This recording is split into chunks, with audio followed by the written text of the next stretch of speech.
minúscula, pero esa pregunta, esa respuesta vale porque es una respuesta correcta, ¿ya? Gracias, doctor. Entonces no se preocupen, sus notas van a ver acabada la clase, terminada la clase, ¿ya? Tenemos hoy día la presentación de un repaso de sus compañeras, de dos de sus compañeras sobre las células, ¿se acuerdan que les dije? Ellas han estado preparándolo, van a hacer la presentación, van a compartir pantalla. Son las dos estudiantes, es Alejandra y América. Entonces, ¿quién va a iniciar? ¿Alejandra o América? ¿Me pueden decir? ¿Cuál de las dos inicia? Yo voy a iniciar, doctorita. Buenas tardes, soy América. Ya. Buenas tardes, América, ya. Entonces, es un repaso de célula para que sigan entendiendo la acción de los fármacos, ¿ya? Hemos pedido eso porque no estaban entendiendo cómo está actuando dentro de la célula, ¿no? Ya, América, puedes iniciar.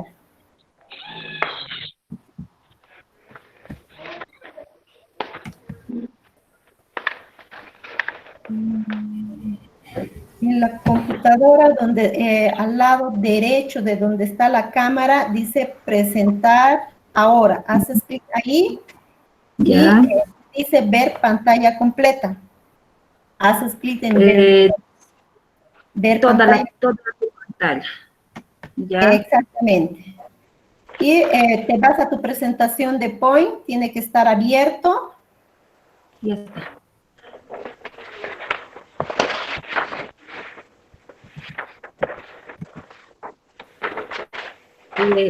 Va a aparecer una imagen pequeña donde dice compartir. Después de presentación completa dice compartir. Haces clic en compartir. No creo que no voy a poder. A ver, sí, compartir, dice. Haces clic ahí y te vas a tu presentación y amplías la presentación. Pregunta si vemos la presentación. Está bien. Se ve, América, la presentación, solo ampliarlo. Pantalla completa. Permítame. Ahí, exactamente ahí. ¿Se ve? Exacto, está bien. Se ve, América. Bueno. Muy buenas tardes, doctora. Muy buenas tardes, compañeros y compañeras. En esta oportunidad vamos a hacer un recordatorio de lo que es la célula. Bueno, la célula es, por primera vez se llegó a utilizar por un médico biólogo llamado Roberto en el siglo XVII. Este médico observó en un corte de un corcho, lo pudo ver por el microscopio, donde pudo observar que tenía una serie de estructuras similar a una red y eran huecas. Bueno, ¿qué es la célula?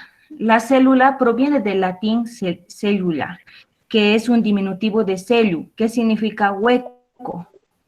Es la unidad morfológica y funcional de todo ser vivo. La célula es un elemento es muy pequeño y es muy importante, ya que es capaz de nutrirse, relacionarse y reproducirse por sí sola. La célula, como ya había mencionado, es la unidad biológica, morfológica y fisiológica de todos los seres vivos. ¿A qué me refiero con morfológica? Porque da vida a los seres vivos. Esto se da cuando una célula se multiplica, ya sea por mitosis, va multiplicándose célula tras célula con su información genética, y va creando un órgano, un sistema y luego al ser vivo. También me refiero a fisiológica porque es la que se encarga de las funciones vitales de los seres humanos, de la célula, ¿no? Y genética porque transmite mediante los cromosomas lo que son las características hereditarias de padres a hijos. Tenemos un sinfín, como ya había dicho, de células que pueden ir variando en tamaño y también aquí como ejemplo tenemos, ¿no? Que son los glóbulos rojos, los glóbulos blancos, el músculo liso, cardíaco, las células nerviosas, las espiroquetas y sí un sinfín de células. Bueno, como ya iba diciendo, ¿no? La célula es solamente una, aquí como se dice, ¿no? Y se va multiplicando y va formando así la unión de células, nos da la formación de tejidos. La de los tejidos, la unión de varios tejidos, nos da la formación de lo que son los órganos.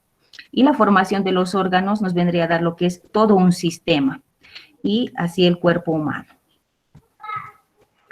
La célula mide una micra, tanto como los animales y los seres humanos tenemos el mismo tamaño de las células, solamente que varía en cantidad. Aproximadamente nosotros tenemos 50.000 millones de células. Bueno, la célula, tenemos dos tipos de células, que son las células procariontas y las células eucariontas. Las células procariontas son las más simples, las primitivas. Son de un tamaño pequeño y generalmente están lo que son las bacterias. Aquí tenemos. El material, las características que tienen las células procariontas es que tienen un material genético disperso, o sea, no está, digamos, solamente como en las eucariontas que están en el núcleo, sino que aquí está disperso en todo el citoplasma y no tienen un verdadero núcleo. Al contrario de las células eucariontas, son ya más células más complejas, son más evolucionadas y son de tamaño más grandes que las procariontas. Tienen un núcleo verdadero y tienen su material genético está bien delimitado y distribuido. En las eucariontas podemos tener las células vegetales y las animales. Las células vegetales están compuestas, a diferencia de las animales, tienen una pared celular o celulosa y tienen los cloroplastos. Estos están encargados de lo que es la fotosíntesis. En las células eucariontas animales tienen lo que es la membrana, ¿no? La membrana celular, no presentan cloroplastos y tampoco tienen esta pared celulosa como sería en la célula eucariota vegetal. Esta sería una célula procariota, como ya les había dicho, tiene la pared de celulosa. Aquí está el citoplasma, el material de ADN está aquí todo disperso en el citoplasma y no tiene un núcleo definido. Y aquí está lo que es la célula eucariota vegetal y la animal. Y aquí tiene la membrana, sus organelos, el núcleo, el material genético. Ya. Los componentes químicos de una célula, la célula está compuesta en un 75% de agua, en un 20% de proteínas, un 3% de lípidos y un 1% de hidratos de carbono. También contiene material inorgánico, que es el 1%, y también iones. La célula se divide generalmente en tres campos, se puede decir, ¿no? Que sería el límite externo, el núcleo y el citoplasma. En el límite externo, la que a nosotros nos interesa ahora, digamos, sería la membrana celular, que es la que recubre, ¿no? la célula. En el núcleo están los cromosomas, el nucleolo y la envoltura nuclear. Y en el citoplasma estarían las estructuras de los organelos, que estaría ahí el citoesqueleto, los centriolos, los cilios y flagelos, el retículo endoplasmático, los ribosomas, el aparato de Golgi, los lisosomas, peroxisomas, vacuolas, mitocondrias y cloробlastos. Bueno, como les había dicho, ¿no? Lo que es la membrana plasmática es la que está es esta parte, es la que recubre, es como la capa protectora de lo que es la célula. Este le permite tener, digamos, una separación de una célula a otra célula, ¿no? Es la que protege todos sus organelos, la información genética y la que permite el paso de sustancias que son nutrientes, iones hacia la célula y elimina también a la vez las cosas que, digamos, los desechos de la célula. El citoplasma es todo lo que está aquí adentro, es una solución acuosa donde se encuentran los componentes químicos, se encuentran los organelos y el núcleo es todo esto y es donde está la información genética. Y los organulos, que cada organulo tiene diferente función, que en lo posterior de esta presentación vamos a ir mencionando cada una de ellas. Bueno, como ya les iba diciendo, lo que es la membrana celular es una estructura dinámica que es semipermeable, que protege a la célula del medio que lo rodea. Es una capa delgada, que es similar a una tela de araña, pero es mucho más delgada. Esta capa permite reconocer a lo que es la célula para que se pueda interactuar con otras células, con otras sustancias. Y la membrana celular está formada por dos capas de fosfolípidos que tienen proteínas de membrana que son transportadoras, carbohidratos libres y algunos que atraviesan creando así los poros. La función que tiene es controlar las condiciones internas de la célula, controla el intercambio de sustancias, como ya les iba diciendo, ¿no? El ingreso de nutrientes, de agua, oxígeno y lo que no les sirve, o sea, los desechos o también sustancias que son nocivas, lo va eliminando, ya sea por diferentes mecanismos de transporte. Y es impermeable a los iones glucosa y a la urea. Bueno, esta capa de fosfolipídica está formada por lípidos, proteínas y fosfolípidos, como les iba diciendo, ¿no? Entonces, tiene esta capa que podemos observar en la parte superior, es la que está en contacto con el fluido extracelular, eso quiere decir que está fuera de la célula.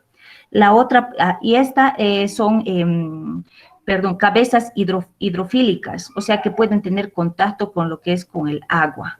Y la otra cabeza, es decir, la otra capa de fosfolípidos, son cabezas hidrofóbicas, están compuestas de ácidos grasos, las cuales, como dicen, no tiene contacto al agua, o sea, es como si tuviesen miedo al agua. Ya les iba diciendo que está compuesto por proteínas periféricas, proteínas integrales, también que por las proteínas integrales también se forman lo que son los poros, los canales, eso.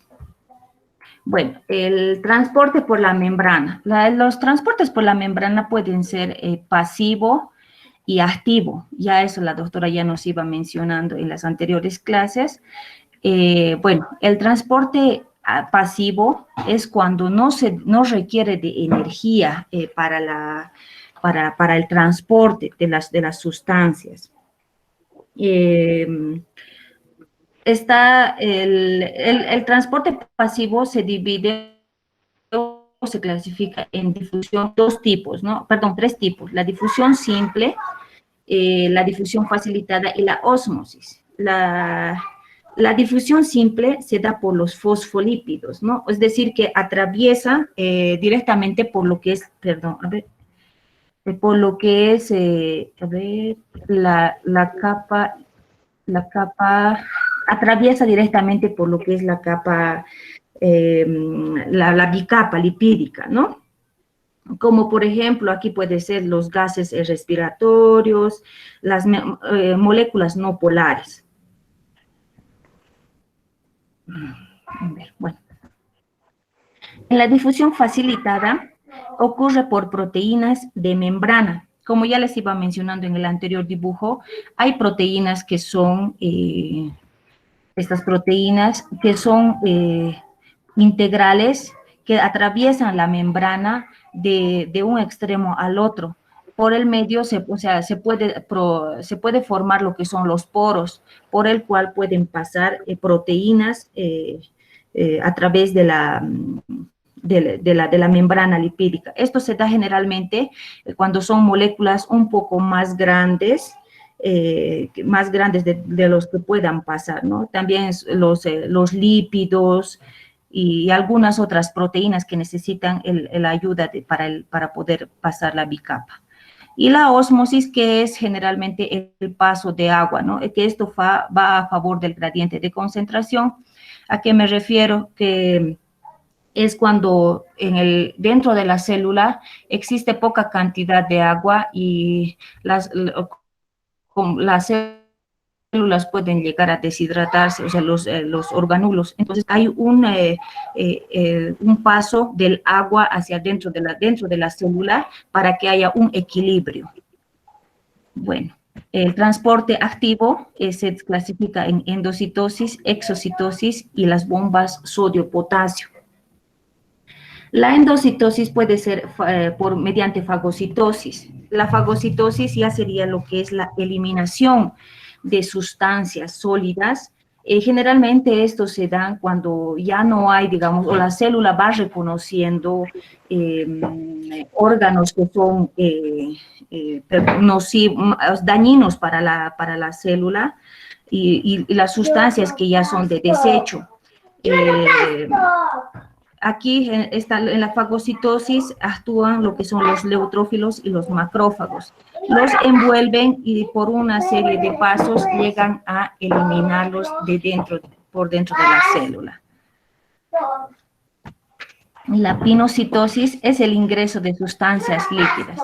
La exocitosis, al igual que en la endocitosis, es la salida de sustancias. Y la bomba sodio-potasio también se da por proteínas, la cual entra a la célula para que haya un equilibrio. Transportan 2 iones de potasio que ingresan a la célula y a la vez, salen 3 iones de sodio. Entonces, es un intercambio para que exista un equilibrio, en la cual se necesita de lo que es aquí, como aquí, ¿no? Se necesita energía, la energía, la ATPasa, ¿no? Entonces, bueno, uno de los orgánulos que también tenemos son orgánulos citoplasmáticos de la célula eucariote. Participan en lo que es la separación de los cromosomas, esto es en la mitosis, ¿no? Se encuentran en el núcleo de la célula y durante la división se van a ubicar perpendicularmente hacia los polos. Está formado por microtúbulos que están dispuestos alrededor del eje, son semejantes a cilindros huecos. Se van una pareja de centriolos a cada polo. Cuando existe la división mitótica, se van a ir a los centriolos a cada polo, es decir, al polo sur y digamos al polo norte, se van una pareja en la cual va distribuyendo, o sea, lo que es la información genética, ¿no? Va a apoyar en eso. Aquí, como podemos observar, se van hacia los polos, los centriolos, y así es como si estuviera estirando para la división de la célula. Otro de los orgánulos importantes son los ribosomas. Son muy pequeños, están compuestos de ARN, proteínas que flotan libremente en el citoplasma, y otros se adhieren al retículo endoplasmático. La función que tienen los ribosomas son la síntesis de proteína, para lo cual los ribosomas se asocian por medio de filamentos a un espiral. El retículo endoplasmático. El retículo endoplasmático se divide, primeramente, es una red muy fina de membranas que está formado, que forman cisternas, sáculos y túbulos aplanados, como podemos observar aquí, delimitado por un espacio llamado lumen. Otro en la membrana de otros orgánulos y se contiene con el retículo, se continúa con lo que es el retículo endoplasmático y la membrana celular. Existen dos tipos de retículos endoplasmáticos, lo que es el retículo endoplasmático liso y lo que es el retículo endoplasmático rugoso. El retículo endoplasmático liso, como su nombre indica, ¿no? Es liso, no tiene ninguna protuberancia, ningún gránulo. Y esos gránulos son los ribosomas que se adhieren a lo que es el retículo plasmático. Es muy escaso en las células, ya que está muy desarrollado en células musculares, hepáticas, hormonas esteroideas y células intersticiales de ovarios y testículos. Las funciones que tienen es la síntesis de la membrana celular. También nos ayuda la síntesis, almacenamiento y transporte de lípidos, la desintoxicación, interviene en la respuesta de la célula, como contra las contracciones musculares, como dijimos que este tipo de retículo endoplasmático están en las células musculares. Ayudan en la recuperación de áreas de degeneración, almacenan iones de calcio. El retículo endoplasmático rugoso, al contrario del liso, tiene ribosomas, estos puntitos que podemos observar, adheridos en su cara externa, que se fijan en cada una de las proteínas, ¿no? No está en los glóbulos rojos, su membrana es menos espesa que en la membrana plasmática, eso quiere decir que es más fluido.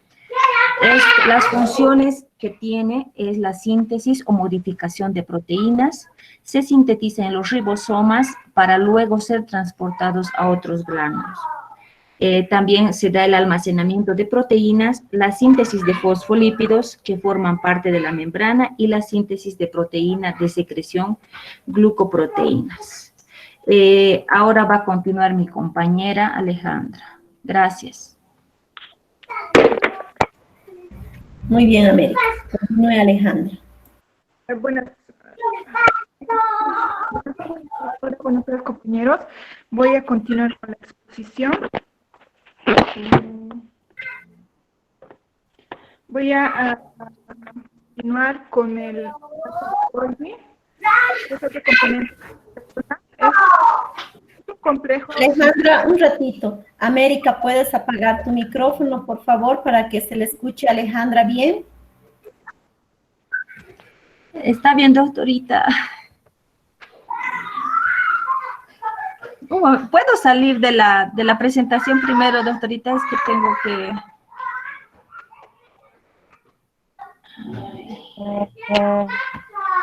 Sí, sal de la presentación para que presente a Alejandra.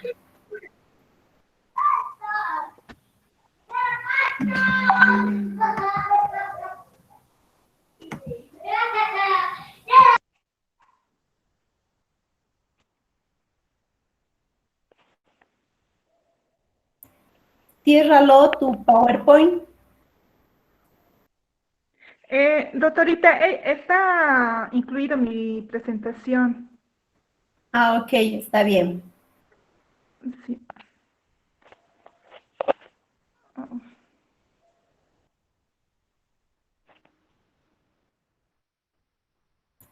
Inicia entonces, Alejandra. No va a cambiar las fotos, pero lo voy a explicar. Ya. Continúo con el aparato de Golgi, que es otra parte importante de la célula. El aparato de Golgi es un complejo sistema de cisternas o sáculos situados próximo al núcleo y en las células de los animales.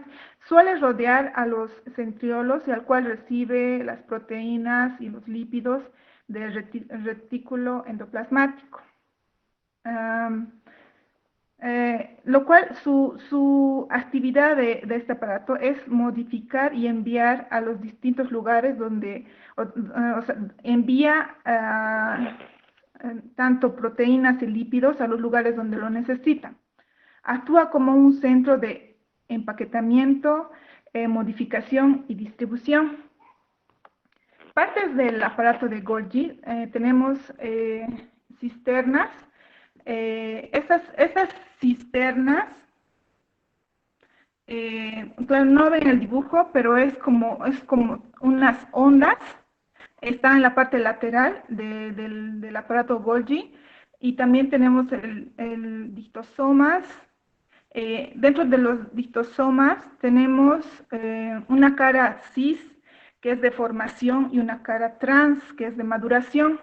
La cara cis la cara cis es la de entrada. Entrada se refiere tanto a la proteína y lípidos ingresan por esta parte, mandados por los retículos, gracias que este retículo tiene también vesículas de transporte. Por ese vesículas de transporte llega proteína y lípidos al aparato de Golgi. Y la cara trans o de maduración, que es una cara de salida, que está más cerca y es gruesa a la membrana plasmática de la célula. Los lisosomas.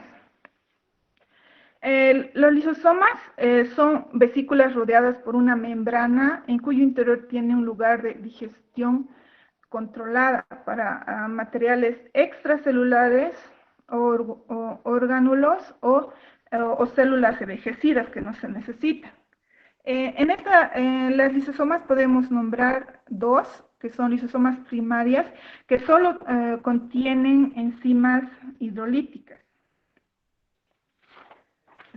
que tienen solamente enzimas hidrolíticas, que más o menos se puede decir que están recién formadas, que son generadas recientemente por el aparato de Golgi. El lisosoma, como ya, bueno, en el primer dibujo, o sea, el lisosoma es expulsado del aparato de Golgi.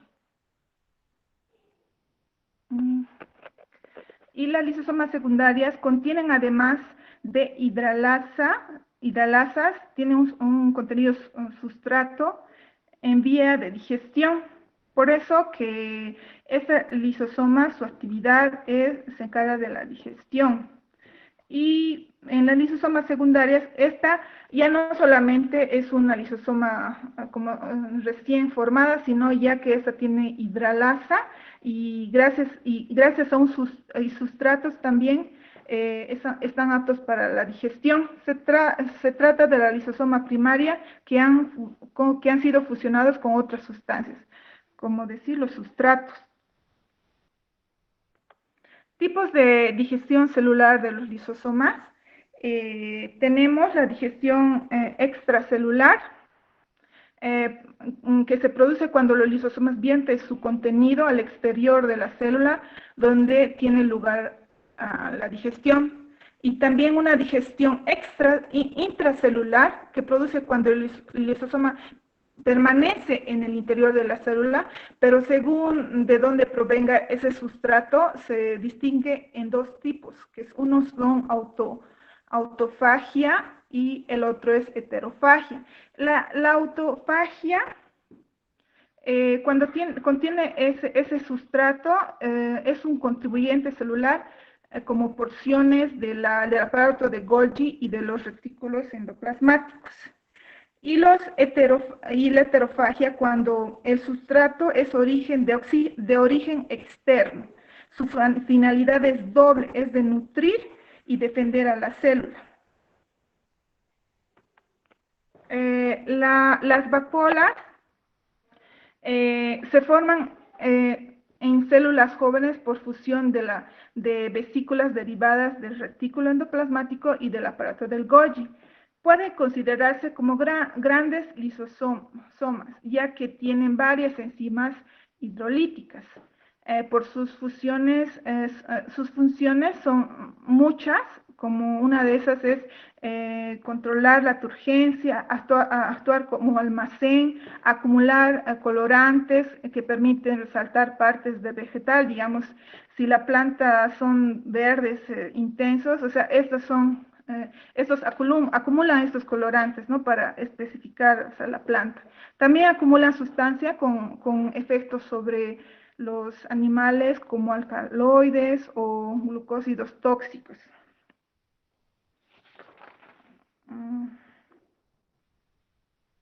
Y también controlan el tamaño de la célula. Otra función también es de algunos protozoos, existe un tipo especial de vacuolas denominadas vacuolas contráctil que le sirve al protozoo para controlar los cambios de presión osmótica cuando éste carece de pared rígida. Pero si somas también son orgánulos pequeños, limitados por una membrana que se parece mucho a los lisosomas, tanto en el tamaño como en morfología. Y se distingue porque tiene una dotación de enzimas totalmente diferentes, ya que contiene oxidasas como la peroxidasa y la catalasa, que producen o utilizan peróxidos de hidrógeno. Por ejemplo, el oxidasa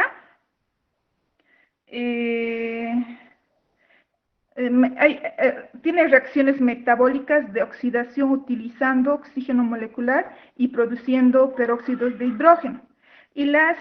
Pero también, por ejemplo, si uno consume bastante alcohol en el hígado, lo oxida, o sea, lo expulsa, más o menos tiene esa función. Y mitocondrias. Su estructura es muy plástica, que se deforma, se divide y se fusiona. Sus números dependen de la necesidad enérgica de la célula. Por eso su actividad de este componente de la célula es adquirir energías de los ATPs. Mediante el proceso llamado respiración celular. Ocupan posiciones cercanas a los lugares donde se consume ATP para conseguir. El objetivo es tiene que conseguir la energía necesaria para la célula. Entonces, siempre están por los ATPs, que los ATPs es una fuente de energía de los seres vivos. Una de las características también de la mitocondria es que posee su propio ADN, elemento para la síntesis proteica. Y el núcleo. El núcleo, como ya explicó un poco mi compañera, el núcleo es un orgánulo de mayor tamaño de la célula.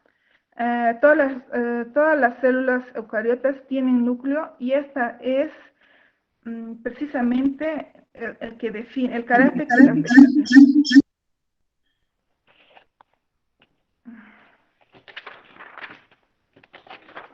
Y las partes del núcleo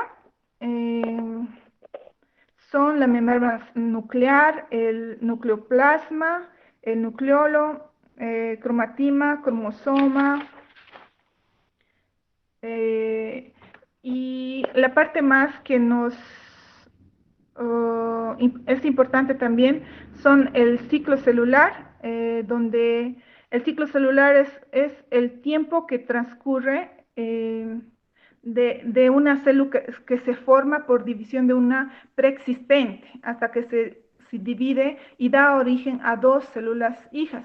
Su duración es muy variable dependiendo del tipo de célula. No se ve el dibujo, pero... Y las fases del ciclo celular. Este ciclo es vital de una célula, se divide en dos fases muy definidas, la interfase y la división celular. La interfase es donde la célula aumenta de masa, expresa su materia genética, sintetiza proteínas y se duplica su ADN y se divide en las tres fases.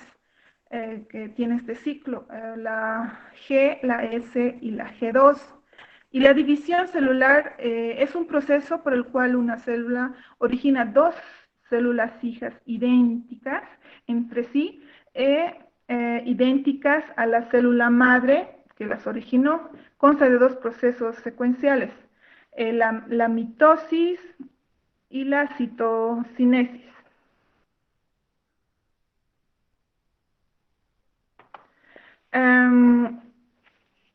Explicando para que me entienda un poquito la etapa de interfase, es la G1. La G1 más o menos dura 6 a 12 horas. Corresponde al intervalo entre el final de la mitosis y el comienzo de la duplicación del ADN. La célula es metabólicamente activa y está creciendo, pero no duplica todavía su ADN.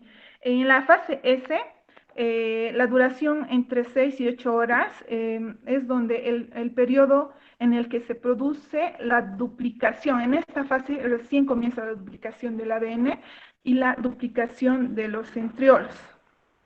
Y la fase G2 dura entre 3 a 5 horas. Esta etapa presigue con el crecimiento de las células, sigue creciendo, y donde se sintetizan las proteínas en preparación para la mitosis. Acaba cuando las cromosomas empiezan a condensarse al inicio de la mitosis.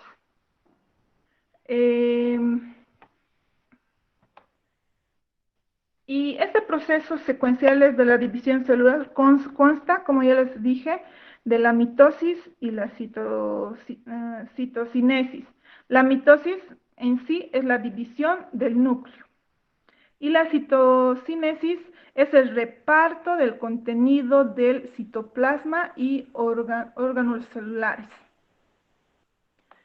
Funciones de la mitosis. Permite el reparto equitativo e idéntico de la información genética. Ambas células hijas tendrán la misma información y la misma que poseía la célula madre. También permite la perpetuación de una especie celular, estirpe celular, y la formación de colonias de células. También permite el crecimiento, el desarrollo de los tejidos y de los órganos, de los seres, así como la reparación y generación de los mismos. También otra función es que es un organismo pluricelular, a excepción de algunas células sexuales como los gametos, y también disponen de idéntica información genética. Y la citocinesis consiste en el reparto. En el reparto del contenido del citoplasma y de los orgánulos celulares en dos partes iguales entre las dos células hijas, y se inicia hacia el final donde termina el telofase.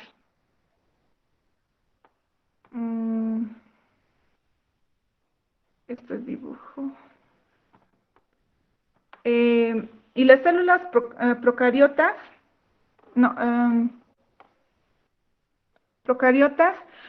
son una de 10 veces más pequeñas que las eucariotas. Su estructura es muy sencilla, sin núcleo definido en su interior, y la mayoría sin compartimentos interiores delimitados por una membrana. Hay tres formas básicas muy comunes de las bacterias: unos coco, bacilo,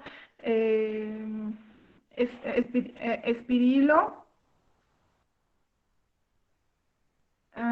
y partes de la procariota sería la pared gran positivo y gran negativo, membrana plasmática, ribosomas, genéticos bacterianos, material, flagelo y pili bacterianos. Eso sería todo. Traté de resumirlo, era mucho, pero iba a ser mucho tiempo, doctora. Está bien. Me ha gustado la presentación, han ampliado los conocimientos de lo que es célula, han hecho conocer más de lo debido, que sí, está muy bueno. Me gusta mucho que esté pasando eso, que no se estén quedando con conocimientos que tenían, van ampliando, porque las presentaciones que cuando avanzaron a anatomía eran más cortas que me han hecho, ¿no? Ahora está muy bueno, me gusta. Bueno, ahora vamos a continuar con lo que son los fármacos gastrointestinales. Es muy poquito lo que nos falta, ¿ya? Nos falta terminar lo que es antieméticos y eméticos, laxantes y antidiarreicos, ¿ya? Que son los fármacos que se van a utilizar en el medio. Y hasta ahí tienen que presentar el nuevo Vademecum, lo que hemos hecho, lo que dejé grabado, era antihipertensivos y diuréticos, ¿no? Entonces eso tienen que completar en su Vademecum, más los fármacos del sistema gastrointestinal, ¿ya? Para la próxima clase tenemos tres familias, tres sistemas de fármacos a nivel de los sistemas nervioso, endocrino y respiratorio, que vamos a llevar. Con eso vamos a concluir todo lo que está programado en la materia de farmacología. Entonces, otra cosa, recomendarles, les he dicho que el Vademecum tiene que ser manuscrito, ¿no es cierto? Pero he estado revisando y hay personas que no, creo que no me han escuchado o no han entendido. Tienen que escribir, por favor, para que aprendan. Y así como lo han hecho sus compañeras, van ampliando poco a poco sus conocimientos, van aumentando su Vademecum también, ¿ya? ¿Qué más? El examen final, yo creo que lo vamos a hacer no este sábado, lo vamos a hacer el próximo sábado. Van a decirme ustedes a qué hora quieren que entrar en línea para elaborar el examen, ¿no? Para que entren a dar su examen. Así de sencillo como lo ha sido hoy día, va a ser. Si se han dado cuenta, he repetido algunas preguntas de sus cuestionarios y he aumentado algunas otras. No estaba difícil, ¿ya? Después de la clase van a verificar sus notas y los que no les ha ido muy bien, estudien, por favor, ¿ya? Estudien. Después, ¿qué más? Ha habido 4 personas que han culminado y lo han tratado de subir, acabado el tiempo límite. Por esta vez, como ha sido 2 minutos después, por esta vez a estas 4 personas les voy a hacer valer. En total han ingresado, han terminado a tiempo, en el tiempo límite, 54 estudiantes, más las 4 que terminaron 2 minutos después, serían 58. El resto, no sé, no ha dado el examen, entonces tienen que estudiar el doble, porque el último examen va a valer por este examen y más el otro, ¿no? Se va a dividir su nota. Entonces tendrían que sacar muy buena nota, ¿ya? Y también decirles que hoy día en la mañana no pude darle presencial a clase porque nos programaron en el hospital una campaña de vacunación canina y felina, y eso saben que escapa de mis manos, no puedo negarme porque todo el personal de salud sale. Entonces, eso es conocimiento de todos ustedes porque también participan en estas campañas. Entonces, participa desde el odontólogo hasta las enfermeras, médicos, bioquímicos, inclusive nos ayudan los demás, ¿no es cierto? ¿No me están escuchando? Algunas personas me dicen, ¿no se escuchan? Escuchamos, doctora, doctorita. se escucha muy bien. Allá me salió un mensaje indicándome que no me escuchan bien. Ya. Entonces, voy a compartir la presentación para terminar este tema, ¿ya?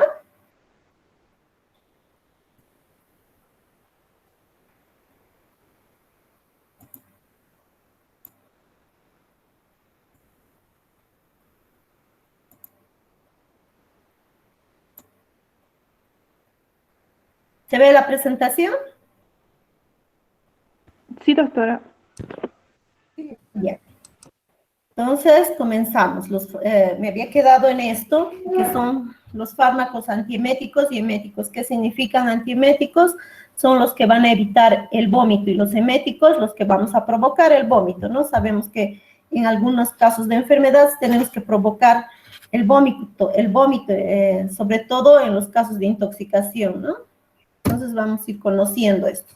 Los fármacos antieméticos son los que evitan el vómito. Como dice aquí, son aquellos que impiden el vómito o conocido como el nombre genérico en salud, o es emesis, ¿no?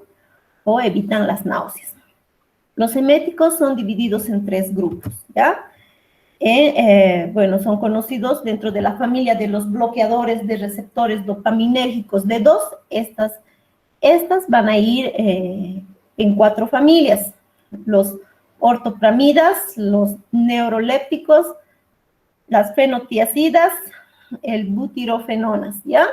Esas son las familias. Dentro de los ortopramidas está la metoclopramida, que es la más conocida, y otra que la conocen muy bien es la domperidona.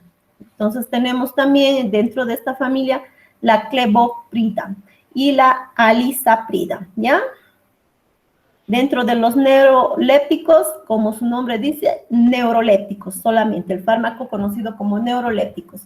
La fenotiacidas, tenemos dentro de las fenotiacidas la tietilperacida, ¿ya?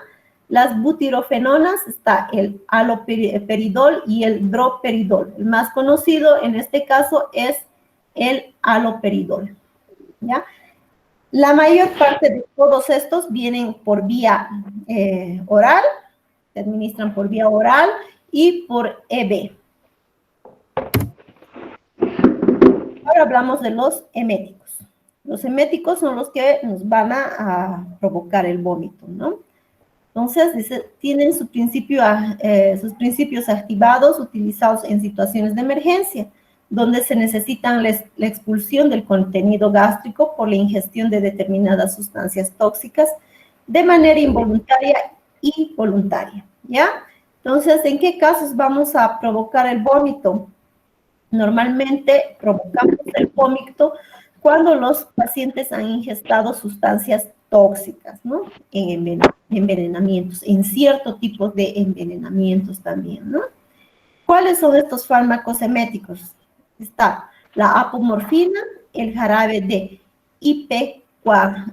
ipecacuana, el sulfato de cobre, el sulfato de zinc. Más conocido, la apomorfina, el sulfato de cobre y el sulfato de zinc que manejamos en el medio de los medios hospitalarios. ¿Qué acción van a tener? Su acción es el efecto estimulante dopaminérgico a nivel de la zona quimiorreceptora. Está indicada en cantidades que ingiere sean considerados como dosis tóxicas. Pacientes conscientes y hemodinámicamente estables.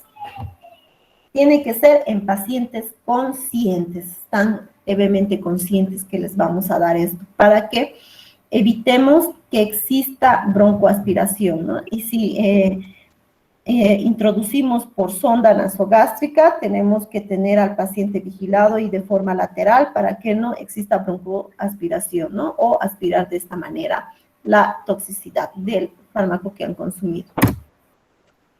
Los efectos adversos de los eméticos van a ser mareos, somnolencia, bostezos, fiebre, calambre, irritabilidad, diaforesis, alteraciones electrocardiográficas, ¿no? ¿Por qué va a haber eso? Porque ustedes saben que al vomitar mucho, uno pierde líquido, ¿no?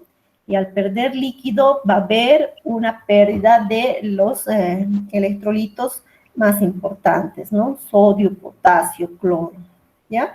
Y nos va a producir estos efectos colaterales.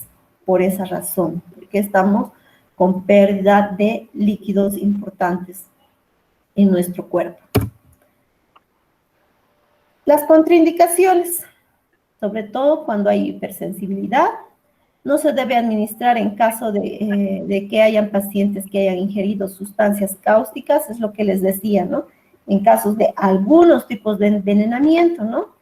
Y cuando hay sustancias cáusticas no podemos, porque al producir el vómito vamos a volver a quemar todo lo que es la zona del esófago, faringe, entonces no podemos realizar producir vómito en estos pacientes en caso de intoxicación por sustancias cáusticas, ¿ya? No se debe administrar en niños menores de 6 meses, tampoco en pacientes con riesgos de ataques epilépticos, por los mismos efectos colaterales que tienen, ¿no? Tampoco en pacientes con problemas cardiovasculares. En inconscientes no, hemos dicho, y en pacientes que corran el riesgo de ingresar en un coma eminente, ¿ya? Sus interacciones farmacológicas van a actuar muy bien ¿con quiénes? Con los antieméticos. Hemos provocado el vómito, entonces para evitar este desequilibrio hidroelectrolítico vamos a parar ya también los vómitos, ¿no? Entonces actúa muy bien con los antieméticos. Con los neurolépticos va a actuar muy bien, con antihipertensivos, con bebidas carbónicas, con la leche y los derivados lácteos. La leche es muy buena.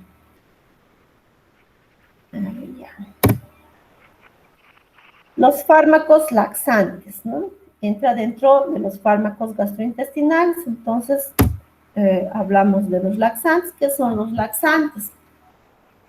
Son medicamentos que aceleran la evacuación de las heces y mejoran el tránsito intestinal. Utilizado en pacientes con problemas de eliminación fecal, pacientes que tienen, sobre todo en pacientes chagásicos o en pacientes que normalmente sufren de constipación, ¿no? Entonces, vamos a darles los laxantes. Su mecanismo de acción va a actuar en la estimulación del peristaltismo. ¿Qué es eso? O sea, a través de los movimientos peristálticos, los fecalomas o las heces fecales van moviéndose en todo el transcurso del intestino hasta salir por el recto. Entonces necesitamos que se aumente estos movimientos peristálticos que existen en nuestro intestino. Entonces, al existir los movimientos peristálticos, vamos a producir la evacuación más rápida, ¿no? Entonces, ese es su mecanismo de acción de los laxantes. Entonces, acciona sobre las terminaciones nerviosas de los plexos intramurales e intestinales. Los laxantes se van a clasificar en laxantes incrementadores del bolo intestinal, los laxantes emolientes, los laxantes estimulantes y los laxantes osmóticos. Los laxantes incrementadores del bolo intestinal tenemos lo que es la metilcelulosa y el salvado de trigo, muy conocidos también. A estos pacientes, a los pacientes que tienen disminución de fibra en el organismo, les damos estos laxantes, porque si no tenemos, no consumimos fibra en nuestro organismo, vamos a tener dificultad en las deposiciones, nos vamos a constipar muy fácilmente. Entonces, a estos pacientes indicamos estos dos fármacos, la metilcelulosa y el salvado de trigo. Los laxantes estimulantes son el bisacoldilo, es el que más utilizamos, es el laxante más frecuente que se utiliza. El aceite de resino antiguamente era uno de los laxantes más famosos para las mamás, que nos daban a todos para limpiar nuestro estómago, que nos decían, ¿no? Entonces el aceite de resino es uno de los laxantes estimulantes. Los senocidos, que vienen en tipo A y B, ¿ya? Y también tenemos los laxantes emolientes, que son fármacos que nos ayudan a facilitar las deposiciones, ¿no? En caso de que se encuentren en la parte final del intestino. Entonces, lo que es la parafina, el glicerol, normalmente este glicerol lo utilizamos en la enemita, en el supositorio en los niños, también de igual manera hay en enema, en la parafina. El docusato sódico no se utiliza mucho, sobre todo son estos dos, el glicerol y la parafina, ¿ya? Los laxantes osmóticos, encontramos uno que también ha sido muy utilizado antiguamente, que es las sales de magnesio y sodio, ¿ya? Que viene en jarabito. En quienes va a estar indicado, como hemos dicho, son administrados por vía oral o por vía rectal, son dados con las comidas o al acostarse. Normalmente indicamos que sea para acostarse. Pueden actuar de forma inmediata, de 2 a 4 horas, como las sales de magnesio y sodio, o de 6 a 8 horas. ¿Ya? Esas son las dependiendo la sensibilidad que tiene cada uno, va a actuar así. ¿Ya? Entonces, ¿en quién se está indicado? En todos los pacientes que sufren de constipación.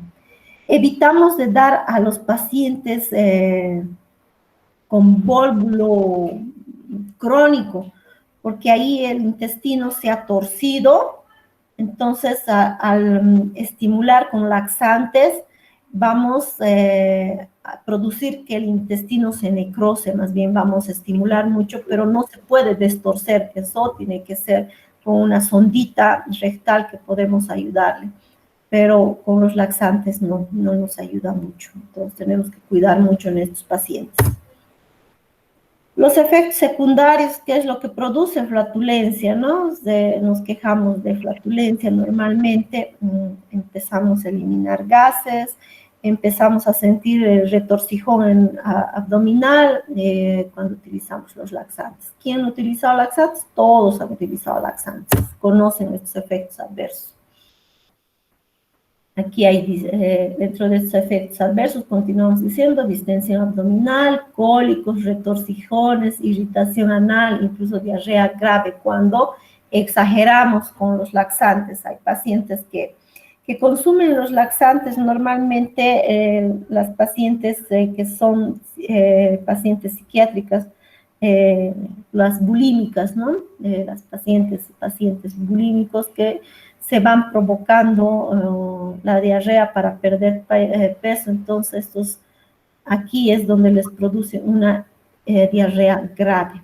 Tenemos que parar. Perdón, ¿Ya? doctora, que le interrumpa, pero Sí. las constipaciones también se da en la enfermedad de Chagas, ¿verdad? Sí, en este caso es los vólvulos, pues, que hay, es lo que ¿No les ves? decía. ¿Sí? Ah, ya. Ya, doctora. ¿Ya? ¿En quién va a estar contraindicado? En niños menores de 6 años, en pacientes con úlceras gastrointestinales, sobre todo cuando tienen la úlcera en la primera porción del duodeno, en estos pacientes no vamos a utilizar. Obviamente en pacientes con hemorragia digestiva baja no vamos a utilizar porque si vemos ya melena, al darle un laxante, vamos a aumentar la hemorragia digestiva, ¿no?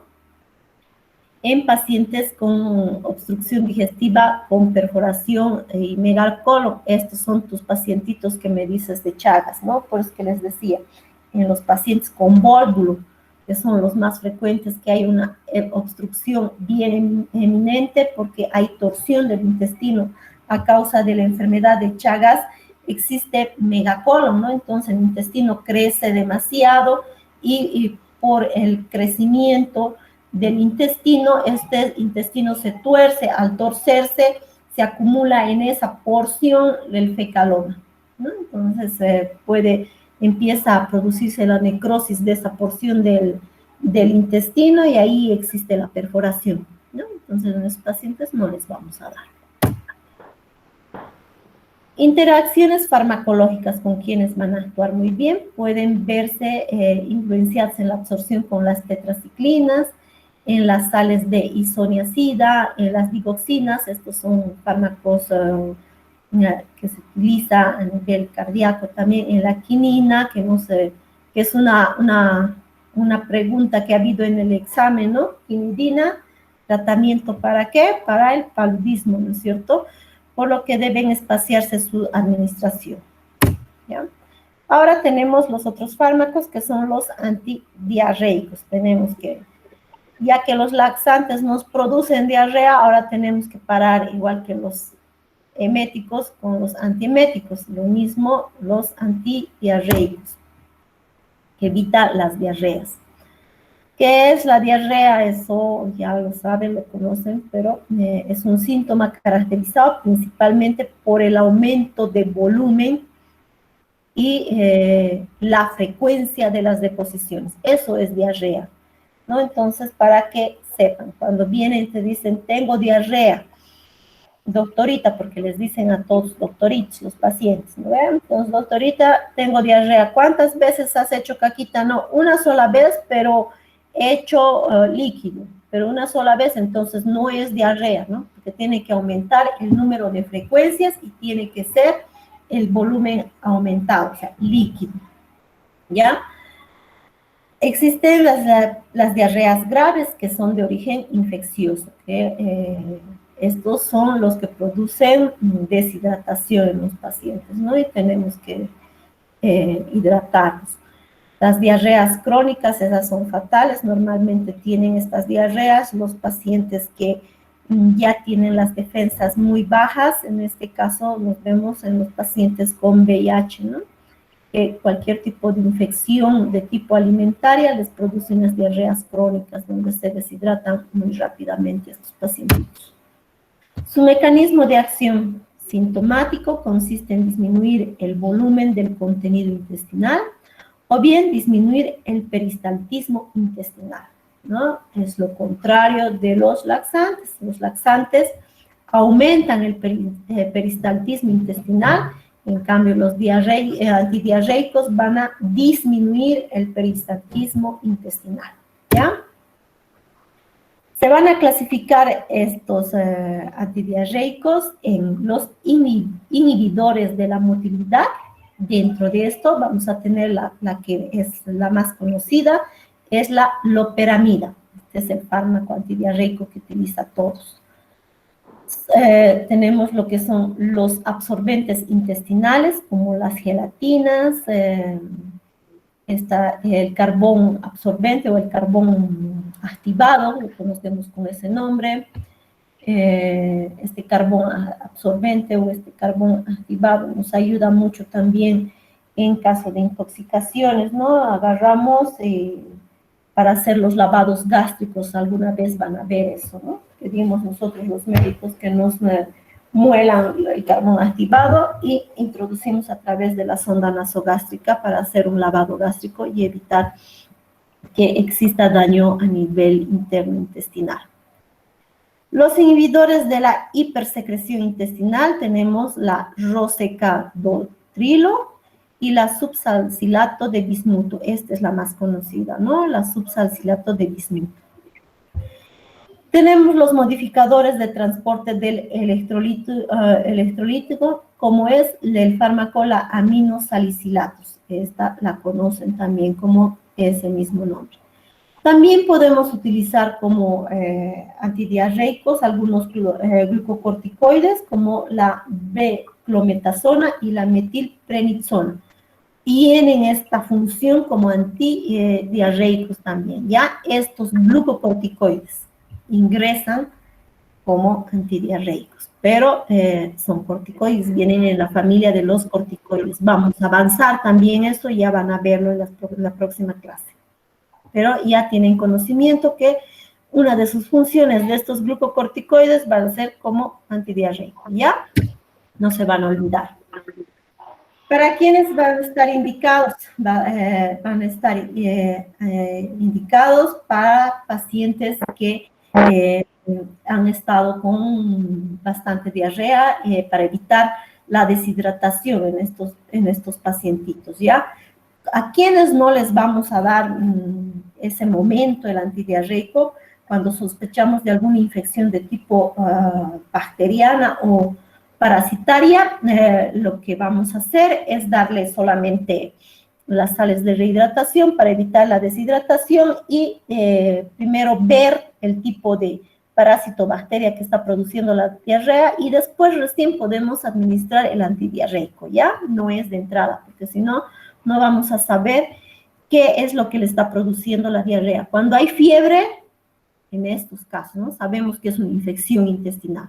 Entonces, primero tenemos que descubrir qué es lo que produce la diarrea para después darles el antidiarreico. Sí, solamente darles sales de rehidratación para evitar la deshidratación. Los antidiarreicos van a venir en forma de vía oral, su administración de vía oral, rectal o parenteral. Deben administrarse hasta que aparezcan heces de consistencia válida. ¿Eso qué significa? Que hasta que las deposiciones se vean pastosas. Al primer día ya vamos a ver las deposiciones normales, no se va a llegar a dar hasta 2 o 3 días, no mucho. ¿En qué casos vamos a ver que tarda mucho en los pacientes crónicos con las defensas muy bajas? Como he mencionado, los pacientes con VIH, ¿ya? La administración excesiva y prolongada puede producir estreñimiento, eso es muy cierto, por eso es que les digo, no podemos pasar de muchos días en el tratamiento. Sus efectos secundarios pueden disminuir la absorción de minerales, vitaminas y otros nutrientes. En quienes está contraindicado, como es que hace rato he mencionado, en diarreas de tipo infecciosa, leve o moderada. En diarreas con fiebre, o sea, si hay una diarrea y hay fiebre, sabemos que es una infección producida tanto por bacteria o por parásito. En las heces sanguinolentas, también con esa descripción, al ver heces sanguinolentas, podemos sospechar inclusive en una hemorragia digestiva baja o en una infección de tipo bacteriana. En la obstrucción intestinal, ¿okay? Vamos a obstruir más en las colitis pseudomembranosas y en menores de 3 años. Con eso acabamos lo que son los fármacos del sistema gastrointestinal, ¿ya? Entonces, terminamos con esto. Nos vamos a ver la próxima clase. Adiós mediante el sábado a las 9 de la mañana.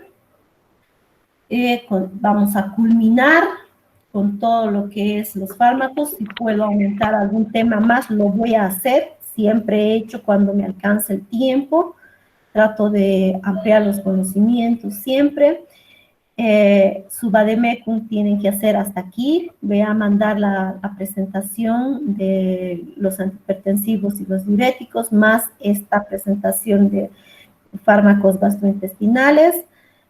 A la plataforma de la universidad, la van a poder bajar y empiecen a hacer su vademecum como la anterior semana.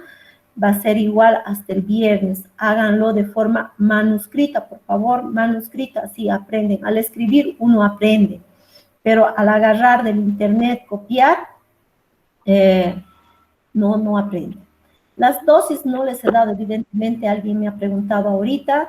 Sí, eso va a ser un trabajo más de ustedes que van a hacer, porque yo he visto ya los trabajos que me están mandando, entonces me han estado diciendo, doctora, pero solamente nos ha dado algunas dosis de adultos, pero no nos ha dado pediátricos, y estoy poniendo el pediátrico, muy bien, está muy bien. Entonces, por esa razón, no he estado dándole las dosis, sí les he estado mencionando algunas formas de administración, entonces ese va a ser su trabajito más que les estoy dando, ¿ya? No es mucho. Para mí, lo que hemos avanzado hoy día no es mucho. A ver, voy a leer aquí, hay algún mensaje más que me están diciendo. Ahí está, ya he respondido. Doctora, una consulta. Sí, ¿puedes? Sí, no, quería preguntarle, porque en el Classroom mandaron para mandar el vademecum por separado, y hay algunas personas, ¿Ya? bueno, como yo, que la mandamos en una sola, en esa que se cerró el día Sí, jueves, sí. todo lo mandamos ahí. Entonces, ahora Está no bien. sabemos si subirlo No, por parte. está bien. Mónica, Ya, está bien, esa era está la... bien. Ha habido uno de sus compañeros también que me ha preguntado, bueno, es que como había lo que es los antibióticos y la otra parte entre antimicóticos, antiprotozoarios y antivirales, que es solamente un solo antiviral, que hemos avanzado, si pueden ampliar con sus antivirales, pueden hacerlo, no hay ningún problema. Los que han enviado junto con antibióticos, está perfecto. Me he olvidado mencionar esa situación. Sí, me han mandado ya todo en uno. No es necesario ya que vuelvan a repetir y mandar de nuevo. Ya está ahí su nota, ya estoy calificando. Por eso es que me estoy dando cuenta de quienes han hecho manuscrito, quienes lo han hecho copy-paste del internet, ¿no? Entonces he vuelto a repetir y les estoy diciendo, escriban, dense el trabajo. Yo sé que en los turnos no son todo el tiempo, no hay mucho paciente, siempre hay un momento de despeje, y si pueden en ese momento de estar tranquilitos, pueden estar haciendo, a momento de desvincularse del estrés del trabajo, entonces van aprendiendo. Yo veo algunas estudiantes también que están en el hospital, les veo hacer y me alegra y me preguntan a veces, ¿no? Claro que ninguna de ustedes está conmigo, ¿no? Algunas sí de las anteriores gestiones sí ha estado arrotado alguna vez conmigo y las he reconocido. Ahora, si no las reconozco, si las veo, es porque ahora andamos todas camufladas, ¿no? Con los barbijos y nuestros lentes. Pero no duden, si me reconocen, me hablan, me preguntan, no hay ningún problema. Si no les puedo responder al celular cuando me llaman, es porque estoy ocupada, ¿ya? Entonces ustedes tienen que entender, somos personal de salud y hay momentos que estoy en emergencia, rotando en emergencia y no puedo responder. Cuando estoy en consulta y estoy un poco relajado, sí, agarro y escribo, respondo. No les he dejado de responder a ninguna, todas que me han escrito, les he respondido. Mejor mándenme escrito, no me llamen, por favor, porque a veces no puedo contestar. Escríbanme por el WhatsApp y yo el momento que tengo tiempo les voy a responder, ¿ya? Y es lo que he estado haciendo con todos de ustedes que me han estado escribiendo. Y buenas noches, doctorita. Disculpe por la pregunta que le hice hace rato de cómo dosificar a los pacientes. Me refería, Doqui, cómo hacer la fórmula matemática, ¿no ve que hay por kilo peso, según eso, por ejemplo, para paracetamol? Si nos podría indicar eso, ¿no? Exactamente. Ya, eso les explicaba cuando estábamos presencialmente. Ya. La regla de 3, ¿se acuerdan la regla de 3 de matemáticas? Sí. ¿Sí? Ya. Entonces, supongamos que mi niño pesa 11 kilos y le voy a administrar, digamos, pongamos la dosis es 50 miligramos. Entonces, tengo que multiplicar 11 por 50. Dependiendo de cada cuánto se da, de cuánto es su vida media del fármaco, entonces vamos a indicar nosotros cada 8 horas, cada 12 horas o cada 24 horas. Entonces vamos a dividir. Entonces decimos 10 por 50, pongamos cada 8 horas, el resultado me sale dividido entre 3. El resultado que me sale entre 3 es los miligramos que voy a dar a mi niño, ¿ya? Ahora, lo que ustedes tienen que saber de cuánto es, si es suspensión, normalmente en los niños son suspensión, pongamos, hablamos de la amoxicilina, vienen las suspensiones de 125, 250 y 500 miligramos. Si es de 250 miligramos, eso equivale a 5 ml. Los 250 miligramos en el jarabe equivale a 5 ml. Supongamos que mi niño necesita 125. 125 tengo que sacar en los ml. Entonces, si es 250, la mitad de 250, 125, entonces 2.5 ml tendrá que tomar mi niño, ¿no? O si no, continuamos haciendo la regla de 3. Multiplicado por los ml y dividido sobre el 100% me va a salir la cantidad de ml.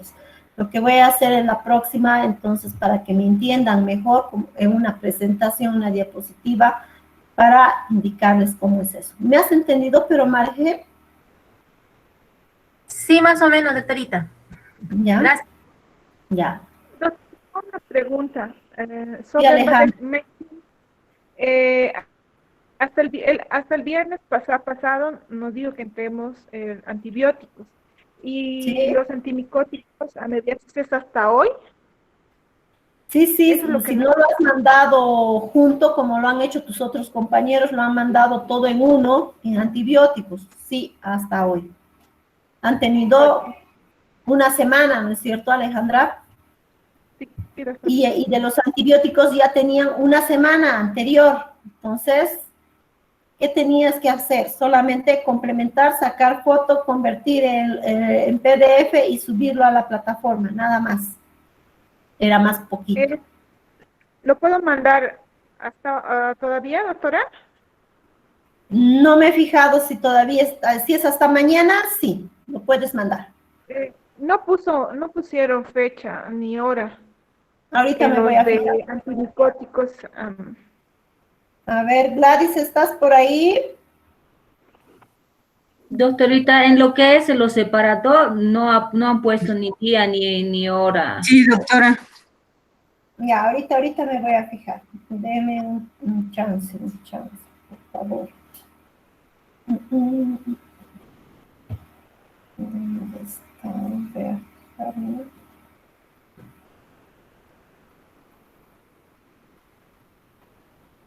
Hasta mañana tienen. Hasta Gracias, mañana doctora.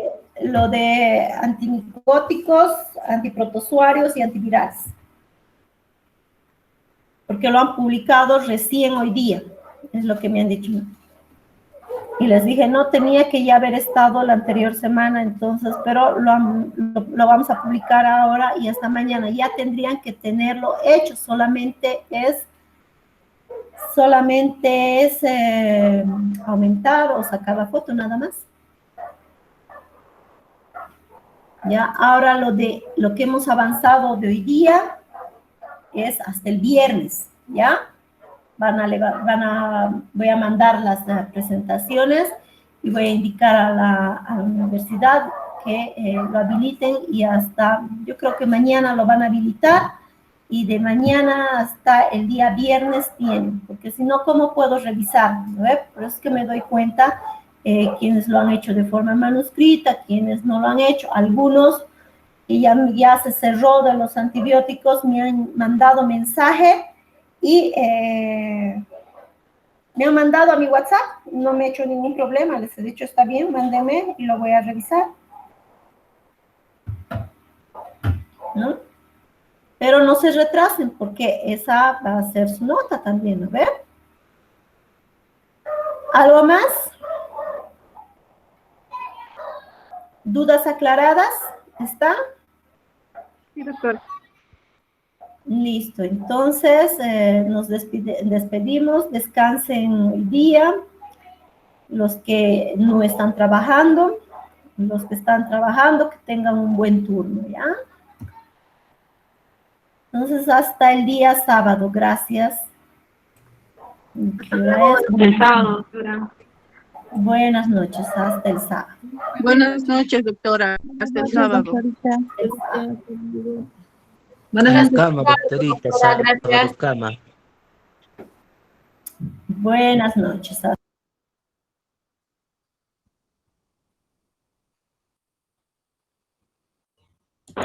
Inocencio, buenas noches. Alguien tuta, Pati, alguien tuta. Las notas, alguien dijo, no sé si alguien ha entendido que iban a publicar las notas o algo así. ¿Alguien me puede sacar la duda? No